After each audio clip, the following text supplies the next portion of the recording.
Hi guys, welcome back to this channel and इस video में हम बात करेंगे ब्लड कोagulation टेस्ट के बारे में। ब्लड कोagulation यानी खून का जमना। तो नॉर्मली हमारा खून कैसे जमता है और उससे रिलेटेड जो भी टेस्ट है इस वीडियो में इसके बारे में डिस्कस करेंगे।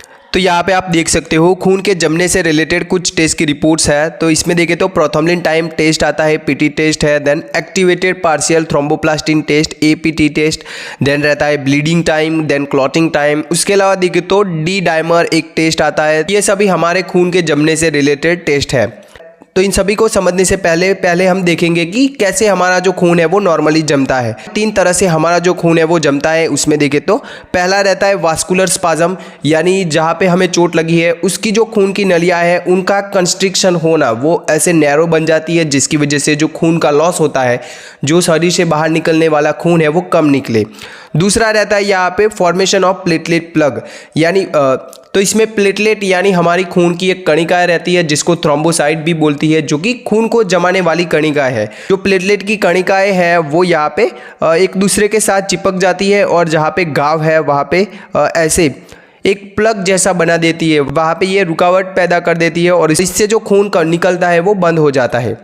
प्लेटलेट प्लग फॉर्मेशन के अंदर ये जो प्रोसेस होता है इसके अंदर एक फैक्टर रहता है वॉन विल्ब्रांड फैक्टर, जो कि एक ग्लाइकोप्रोटीन है। ये एक इंपॉर्टेंट रोल प्ले करता है और इसकी कमी की वजह से एक रोग होता है जिसको बोलते हैं वॉन विल्ब्रांड डिसीज। ओके, ये एक जेनेटिकल बीमारी है जिसकी वजह से भी खून अच्छे से नहीं जमता। तो दूसरा जो मैकेनिज्म है इसमें रहता है प्लेटलेट प्लग फॉर्मेशन, और तीसरा जो मैकेनिज्म रहता है जिससे जो खून जमता है तो वो रहता है कोagulation कैस्केड, जहाँ पे 13 प्रकार के फैक्टर्स रहते हैं हमारे शरीर के, जो यहाँ पे खून को जमाने के लिए एक प्रॉपर प्रक्रिया से वो यहाँ पे हमारा खून को जमाते हैं। जो सभी फैक्टर्स है वो मिलके ये 13 प्रकार के फैक्टर्स है जो कि प्रोटीन्स रहते हैं, जिसमें देखे तो फाइब्रिनोजन पहला है, देन प्रोथर्मलिन दूसरा है, देन टिश्यू थ्रोम्बोप्लास्टिन तीसरा है, देन कैल्शियम आयन रहता है चौथा नंबर का, देन 5वां नंबर का फैक्टर है वो लेबाइल फैक्टर है जिसको प्रोएसेलेरिन बोलते हैं, देन छठवा है वो यहाँ पे उसका ज़्यादा यूज़ नहीं है, देन 7वां फैक्टर्स है उसको बोलते हैं स्टेबल फैक्टर्स, देन 8वां फैक्टर्स है इसको बोलते हैं एंटी हीमोफिलिक फैक्टर्स, देन 9वां है इसको बोलते हैं Christmas factors anti hemophilic B factors, then 10वां है इसको बोलते हैं स्टुअर्ट फैक्टर्स, 11वां है इसको बोलते हैं पीटीए प्लाज्मा थ्रोम्बोप्लास्टिन एंटीसेडेंट जिसको एंटी हीमोफिलिक फैक्टर सी भी बोलते हैं, देन जो 12वां है वो है हैगमन फैक्टर्स, देन जो लास्ट है 13वां फैक्टर्स है इसको बोलते हैं फाइब्रिन स्टेबिलाइजिंग फैक्टर्स। तो यहाँ पे हीमोफीलिया की कंडीशन के बारे में आपने सुना होगा। हीमोफीलिया की कंडीशन में क्या रहता है कि इनमें से कुछ फैक्टर्स है वो एब्सेंट रहते हैं, वो यहाँ पे उनका यहाँ पे शरीर में कमी ही रहता है, तो उस कंडीशन को बोलते हैं हीमोफीलिया और उसकी वजह से जो खून है वो नहीं जमता। तो यहाँ पे हीमोफीलिया ए की कंडीशन में जो एंटी हीमोफिलिक फैक्टर्स ए है ये एब्सेंट रहता है, जो 8वां फैक्टर्स है ये एब्सेंट रहता है, तो इसको बोलते हैं haemophilia A. Then haemophilia B की कंडीशन में जो 9वां क्रिसमस फैक्टर्स है ये एब्सेंट रहता है। देन जो हीमोफीलिया सी की कंडीशन है इसमें पीटीए प्लाज्मा थ्रोम्बोप्लास्टिन एंटीसेडेंट जो है ये एब्सेंट रहता है। अब बात करते हैं कि हमारा जो खून है वो कैसे जमता है। तो यहाँ पे आपने देखे 13 प्रकार के कौन कौन से फैक्टर्स रहते हैं वो, और ये सभी यहाँ पे हमारे खून को जमाने के लिए एक प्रॉपर मैनर में काम करते हैं। जैसे कि यहाँ पे आप देख सकते हो इसमें 2 पाथवे रहते हैं, intrinsic pathway and extrinsic pathway, यानी जो खून की नली के अंदर वाला हिस्सा है और खून की नली के बाहर वाला हिस्सा है, यानी टिश्यू डैमेज हुआ है और यहाँ पे खून की नली डैमेज हुई है, इससे यहाँ पे 2 पाथवे बन जाते हैं। तो इसमें देखें तो यहाँ पे पहला है एक्सट्रिंसिक पाथवे, जहाँ पे खून की नली के बाहर ईजा होती है, खून के नली के बाहर जो डैमेज होता है उससे यहाँ पे टिश्यू फैक्टर्स रिलीज होता है जिसको बोलते हैं थ्रोम्बोप्लास्टिन, और वो जो थ्रोम्बोप्लास्टिन है उसके बाद में टिश्यू फैक्टर्स है, उसके बाद में जो 7वां फैक्टर्स है वो एक्टिवेट होता है हमारे शरीर में। जो 7वां फैक्टर्स है वो यहाँ पे जो 10वां फैक्टर्स हमारे शरीर में रहता है उसको एक्टिवेट करता है, तो ये रहता है यहाँ पे एक्सट्रिंसिक पाथवे। देन दूसरा रहता है इंट्रिंसिक पाथवे, यानी खून की नली के अंदर के हिस्से में, यानी ब्लड वेसल डैमेज हुआ है, खून की नली के डैमेज में यहाँ पे एंडोथेलियल डैमेज की वजह से यहाँ पे जो 12वां है वो पहले एक्टिवेट होता है, देन यहाँ पे 11वां जो फैक्टर्स है वो एक्टिवेट होता है। देन आगे यहाँ पे आप देख सकते हो जो 9वां फैक्टर्स है ये एक्टिवेट होता है, देन 10वां फैक्टर्स है ये एक्टिवेट होता है। यहाँ पे जो IX जो 9वां फैक्टर्स है और जो 8वां फैक्टर्स है और जो कैल्शियम है ये सभी जो 10वां फैक्टर्स है इसको एक्टिवेट करता है।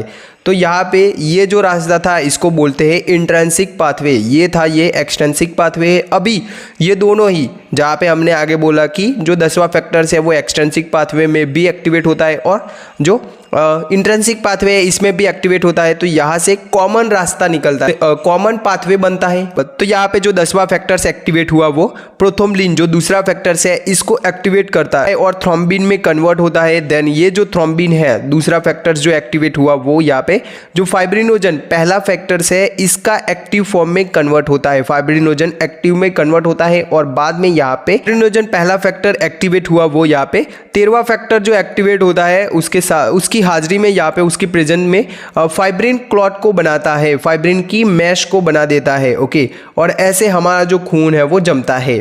फाइब्रिन का क्लॉट है वो कुछ इस तरह चिपक जाता है और जो हमारा खून है इसको जमा देता है। ऐसे जो पूरा कोगुलेशन कैस्केड है ये काम करता है हमारे शरीर में। तो यहाँ पे जो कोगुलेशन कैस्केड था पूरा सिस्टम की कैसे हमारा खून जमता है ये क्यों समझना जरूरी था। तो यहाँ पे जो प्रोथ्रोम्बिन टाइम टेस्ट आता है यानी जो पीटी टेस्ट रहता है, प्रोथ्रोम्बिन टाइम टेस्ट रहता है, ये हमारा खून कितनी जल्दी जम जाता है ये टाइम को बोलते हैं प्रोथ्रोम्बिन टाइम टेस्ट।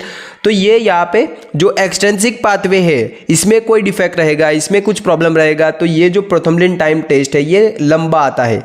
देन दूसरा टेस्ट है यहाँ पे APT test, activated partial thromboplastin test. तो ये इंट्रिंसिक पाथवे में कुछ दिक्कत है, जैसे कि कुछ क्लॉटिंग फैक्टर्स यहाँ पे हमारे शरीर में एब्सेंट है तो उस वजह से यहाँ पे एक्टिवेटेड पार्शियल थ्रोम्बोप्लास्टिन टेस्ट है ये ज़्यादा आता है। देन वैसे ही एक्सट्रिंसिक पाथवे में कुछ फैक्टर्स एब्सेंट है हमारे शरीर में तो उसकी वजह से पीटी का प्रोलॉन्ग आना, जो प्रोथ्रोम्बिन टाइम टेस्ट है इसका प्रोलॉन्ग आना। बाद में यहाँ पे बात करें तो जो कॉमन पाथवे है इसके लिए यहाँ पे ये दोनों ही इसका वैल्यू ये लंबा आता है, प्रोथ्रोम्बिन टाइम टेस्ट भी लंबा आता है और एक्टिवेटेड पार्शियल थ्रोम्बोप्लास्टिन टेस्ट है ये दोनों ही लंबा आता है। अब बात करते हैं कोगुलेशन टेस्ट के बारे में, जहाँ पे हमने बोला कि हमारा खून है वो 3 तरह से जमता है तो उस हिसाब से देखेंगे कि कैसे कैसे टेस्ट रहते हैं। तो उसमें पहला है यहाँ पे test for platelet plug formation, जो प्लेटलेट यहाँ पे चिपकते थे उसके लिए कौन कौन से टेस्ट रहते हैं। तो उसके लिए यहाँ पे बीटी यानी ब्लीडिंग टाइम ये टेस्ट रहता है। देन प्लेटलेट एग्रीगेशन ये टेस्ट रहता है। दूसरा है यहाँ पे टेस्ट फॉर कोगुलेशन कैस्केड, जो हमने बोला कैसे जो पूरा सिस्टम है कि कैसे जो फाइब्रिन का क्लॉट बनता है उसके लिए भी टेस्ट रहते हैं। तो उसमें देखें तो सीटी टेस्ट आता है, clotting time test. Then APT test आता है, एक्टिवेटेड पार्शियल थ्रोम्बोप्लास्टिन टेस्ट। और PT test, prothrombin time test. तीसरा यहाँ पे टेस्ट रहता है टेस्ट फॉर फाइब्रिनोलाइसिस। फाइब्रिनोलाइसिस यानी जो फाइब्रिन की मैश बनती है, हमने आगे बोला कि फाइब्रिन की ऐसे जाली बनती है, हमने उस इमेज में दिखाया आपको। तो वो यहाँ पे टूटने के बाद भी कुछ टेस्ट रहते हैं। तो वो जो टूटती है उसके पे कुछ फाइब्रिन डिग्रेडेशन प्रोडक्ट निकलती है और डी डायमंड निकलते हैं, तो ये इनके लिए भी टेस्ट रहते हैं। एफडीबी ये टेस्ट रहता है। देन डी डायमर टेस्ट, ये दोनों टेस्ट रहते हैं यहाँ पे लास्ट में जो फाइब्रिन की मैश बनती है उसके टूटने के बाद।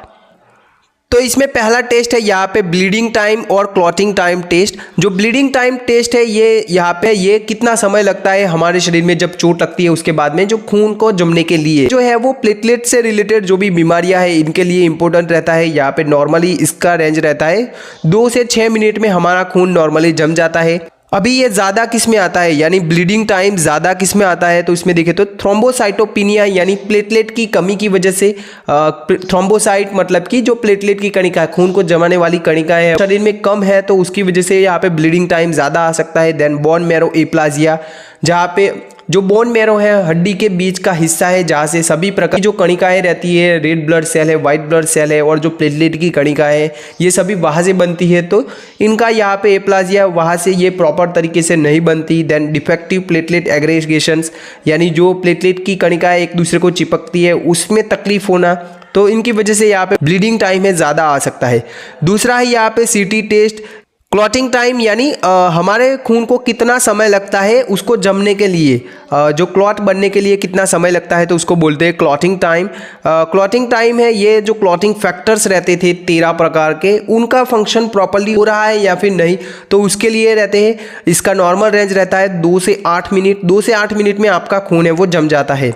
यहाँ पे ये ज़्यादा किन किन कंडीशन में आ सकता है, तो ये लीवर डिसीज़ की कंडीशन में, यानी जो फैक्टर्स रहते थे हमारे 13 प्रकार के, वो ज़्यादातर लीवर से बनने वाले प्रोटीन रहते हैं। ओके, तो लीवर में कुछ तकलीफ है तो वो फैक्टर्स यहाँ पे अच्छे से नहीं बन पाएंगे और उसकी वजह से यहाँ पे जो खून है वो अच्छे से क्लॉट नहीं हो पाएगा।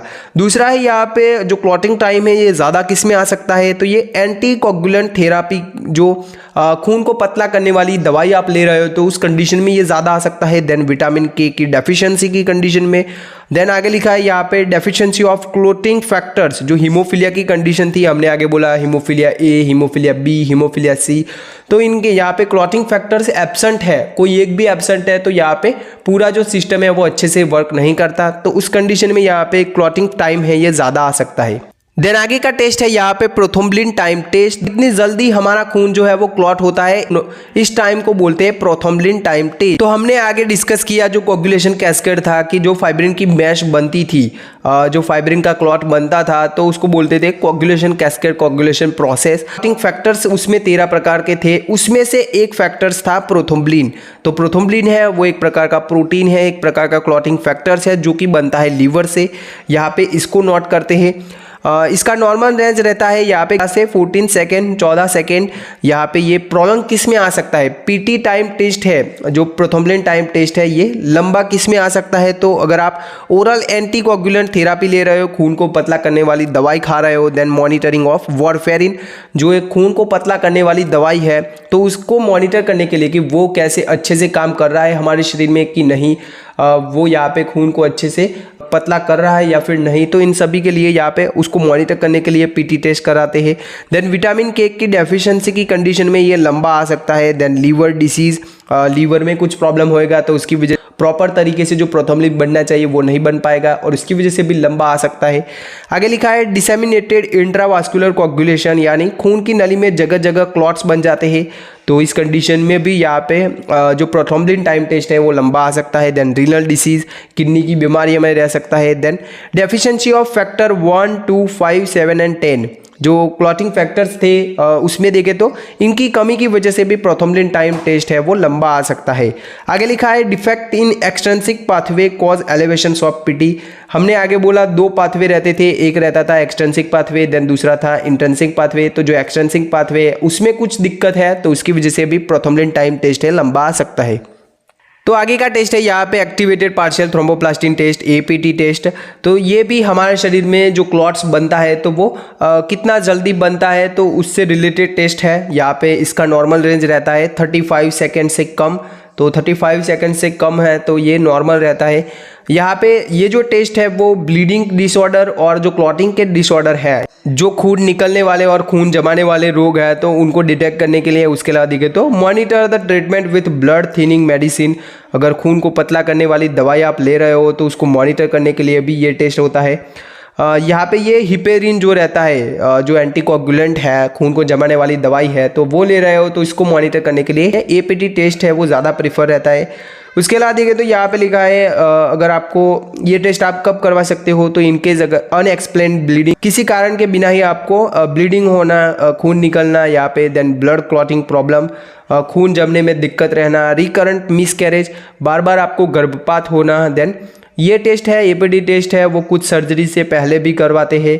देन डेफिशिएंसी ऑफ 1, 2, 5, 10, 9, 11 एंड 12, ये सभी जो इंट्रिंसिक पाथवे के जो फैक्टर्स रहते हैं इनकी कमी की वजह से भी एपीटी टेस्ट है वो करवाते हैं, ये लंबा आ सकता है। एपीटी टेस्ट है वो हीमोफीलिया की कंडीशन है जहाँ पे कुछ क्लॉटिंग फैक्टर्स एब्सेंट रहते हैं उस कंडीशन में। देन वॉल्व विल्ब्रांड डिसीज, जहाँ पे वॉल्व विल्ब्रांड फैक्टर्स है वो एब्सेंट होता है तो उसकी वजह से भी एपीटी टेस्ट है वो लंबा आ सकता है। Then defect in intrinsic pathway cause elevation of APT test, हमने आगे बोला जो इंट्रिंसिक पाथवे रहता है जो कोगुलेशन कैस्केड का, तो उसमें यहाँ पे कोई दिक्कत है तो उसकी वजह से भी एपीटी टेस्ट है वो लंबा आ सकता है। अब बात करते हैं प्रोथ्रोम्बिन टाइम टेस्ट की रिपोर्ट को आप कैसे समझ सकते हो इसके बारे में। तो प्रोथ्रोम्बिन टाइम टेस्ट है, इसकी रिपोर्ट में पहला रहता है यहाँ पे टेस्ट, यानी ये जो मरीज है इसका कितना आया है 14.8 सेकेंड, इतना आया है जो प्रोथ्रोम्बिन टाइम है ये। देन दूसरा यहाँ पे कंट्रोल, पीटी कंट्रोल, तो ये जो पीटी कंट्रोल रहता है ये जो लेबोरेटरी है, अलग अलग लेबोरेटरी का ये अलग अलग रह सकता है क्योंकि ये जो है वो लेबोरेटरी में कुछ मरीजों का यहाँ पे मीन निकलता है, एवरेज निकाल के वो जो वैल्यू है उस लेबोरेटरी का ये यहाँ पे लिखा रहता है, तो उसको बोलते हैं PT control. Mean normal MNPT भी लिखा मिल सकता है आपको, तो ये भी यहाँ पे इसको ही दर्शाता है, एवरेज कुछ मरीजों का उसका वैल्यू वो दर्शाता है।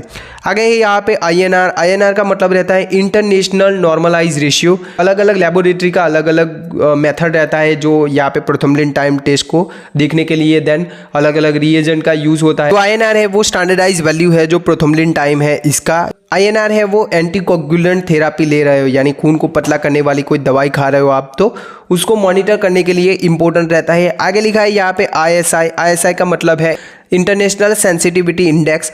तो ISI है ये मैन्युफैक्चर के थ्रू दिया जाता है। मैन्युफैक्चर यहाँ पे कैसे, मतलब कि जो रिएजेंट यूज़ कर रहे हो आप, जो ये टेस्ट करने के लिए जो रिएजेंट यूज़ कर रहे हो, तो उसके ऊपर यहाँ पे ISI लिखा मिलता है। ओके, इंटरनेशनल सेंसिटिविटी इंडेक्स रहता है, जो रिएजेंट है इसका कितना सेंसिटिविटी है उसको लिखा हुआ मिलता है। तो जो अलग अलग मैन्युफैक्चर है और उसमें जो रिएजेंट यूज़ हो रहा है तो उनके अलग अलग ISI देखने को मिलते हैं। जैसे कि यहाँ पे बायोप्लास्टिन है तो इसका मैन्युफैक्चर ने जो ISI लिखा है वो है 1.5। देन आगे इस वाली इमेज में आप देख सकते हो यहाँ पे रिकॉम्बिनेंट जो थ्रोम्बोप्लास्टिन है इसमें इसका ISI है वो 1.5 है। तो ISI मतलब कि यहाँ पे जो रिएजेंट यूज़ करते हैं जो टेस्ट के लिए, तो उसका यहाँ पे सेंसिटिविटी इंडेक्स पे सिंपली आप समझ सकते हो। INR मतलब कि इंटरनेशनल नॉर्मलाइज रेशियो। तो ये जो आप जो खून को पतला करने वाली दवाई ले रहे हो, तो इसका ये जो प्रोथर्मलिन टाइम है इसको INR के रूप से व्यक्त किया जाता है, जो रिपोर्ट्स है इसमें। तो इसमें बात करें तो जो INR है ये ज़्यादा मिलता है, इसका जो वैल्यू है वो ज़्यादा मिलता है। तो ये दर्शाता है कि आपका जो खून है वो बहुत ज़्यादा पतला हो रहा है जो वारफेरिन थेरापी आप ले रहे हो उसमें, और ये ज़्यादा ब्लीडिंग का रिस्क है इसको बढ़ा देता है, खून ज़्यादा निकले इसका रिस्क को बढ़ा देता है। दूसरा है यहाँ पे INR अगर लो मिलता है तो ये दर्शाता है कि आपका जो खून है वो पतला अभी भी नहीं हो रहा है। आप जो दवाई ले रहे हो, वारफेरिन ले रहे हो, उसके बावजूद भी यहाँ पे आपका जो खून है वो पतला नहीं हो रहा, गाढ़ा ही रहता है। तो यहाँ पे जो INR है, ऐसे जो दवाई आप खून को पतला करने वाली दवाई खा रहे हो तो उसको मॉनिटर करने के लिए इसका रेंज देखा जाता है। INR को ढूंढने के लिए यहाँ पे एक फॉर्मूला रहता है, INR इक्वल टू जो पेशेंट का वैल्यू आता है वो, और यहाँ पे PT कंट्रोल जो एवरेज रेंज रहता है वो, और उसके बाद में उसका ISI जो एक्सपोनेंट के तौर पे लिया जाता है। तो ऐसे जो INR है इसको गिनते हैं। ये था यहाँ पे ब्लड कोगुलेशन टेस्ट के बारे में। आई होप आपको इस वीडियो से कुछ जानने को मिला होगा। Thank you.